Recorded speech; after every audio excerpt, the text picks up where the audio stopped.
ये मल्टीग्रेन आटा क्या है? मल्टीग्रेन आटा ये है कि हमारी चूँकि आदत है रोटी खाने की, जब तक हम रोटी ना खाएं हमें वो पंजाबी कहते हैं सिदक नहीं आता, हमें तसल्ली नहीं होती। अच्छा रोटी तो हमने खानी है, अब उस रोटी खाने में अब उसमें क्या है, अगर वो सफ़ेद आटा है तो उसका ग्लाइसेमिक इंडेक्स तकरीबन 90 है, यानी कि वो तकरीबन 90% आपकी जगह ग्लूकोज बन जाना है। और 100 ग्राम की रोटी है तो उसमें 90 वो आ गया, इतनी ग्लूकोज। तो बाहर तंदूरों में तो सारा सफ़ेद आटा इस्तेमाल हो, घरों में भी वही हो रहा है। अच्छा ये अब ये भी देखो मिथ है ना, असी बाहरों नहीं खाते घर खाते। भाई अगर घर में भी आपके सफ़ेद आटा है, तो घर में भी आपके वो बाजार वाले मसाले हैं, घर में भी आप जो ना कुकिंग ऑयल वो वाला यूज़ कर रहे हो या वनस्पति घी यूज़ कर रहे हो, तो सब्जियां भी आप स्प्रे वाली सब कुछ ला रहे हो, तो बेशक आप बाहर से खा लो घर से खा लो, फ़र्क क्या फिर? घर खाने का मतलब है कि कुछ तो चीज़ें नेचुरल हों उसमें, घर खाने का मतलब ये है।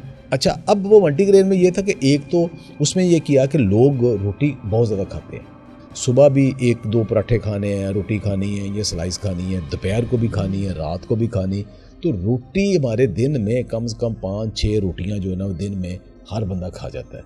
और उसमें इतनी गंदम खा लेनी, और गंदम तो मुराद ये कि इतनी ज़्यादा स्टार्च खा लेनी, मज़दूर के लिए अब भी ठीक है, खेत मज़दूर के लिए अब भी ठीक है, जो नौजवान बच्चे हैं भाग दौड़ कर रहे हैं उनके लिए अब भी ठीक है ये, लेकिन बाकियों के लिए ठीक नहीं। उसकी ऐसा करें कि उसकी ना उसमें स्टार्च रेशो कम करें।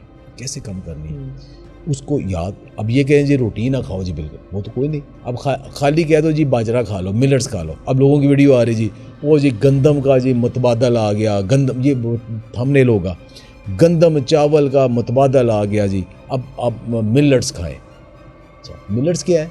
बाजरा ज्वार। आप लोगों को बाजरे की रोटी खिला के देखें, वो पेट पकड़ के बैठे रह के हजम ही नहीं होनी। अब वो मिलेट्स खाते हैं, उसे ओवरनाइट सोक करते हैं, फर्मेंट करते हैं, उसका डोसा बना के फिर खाते हैं, सॉफ्ट बनता है। इस तरह तो नहीं है, रोटी तो नहीं उसकी बनती इस तरह।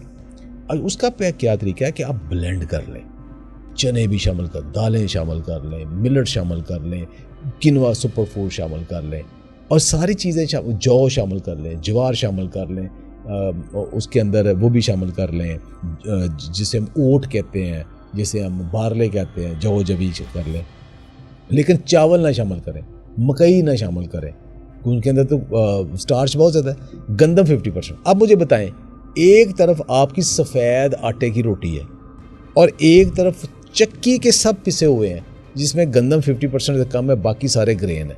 अब मुझे खुद बता दे कौन सा बेहतर है?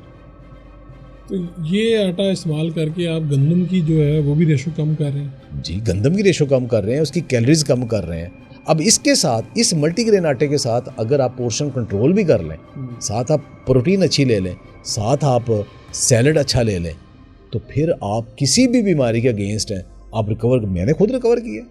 मैं इतनी मतलब मल्टीग्रेन आटे की रोटी खाता हूँ, साथ सैलड खाता हूँ, साथ गोश्त, बाकी सब कुछ पेट भर के खाता हूँ रोटी में। शुगर मैंने रिवर्स की है, बस प्री डायबिटिक। अच्छा। फैटी लीवर मैंने ठीक किया। भाई आप वो जो है ना कि लोग क्या करते जी, अच्छा जी अब वो गंदम नहीं खानी तो मल्टीग्रेन, अब 2 रोटियां मल्टीग्रेन की खा के साथ 1 टमाटर की या खीरे की इतनी टुकड़ी खा के, तो बाकी आप 100 रुपये के साथ रोटी खा लगा जी, लो जी साड़ी शुगर बढ़ गई। तो भाई फिर भी आपने टोटल रेशो देखें कितनी ले ली आपने, उसको पोर्शन कंट्रोल करें।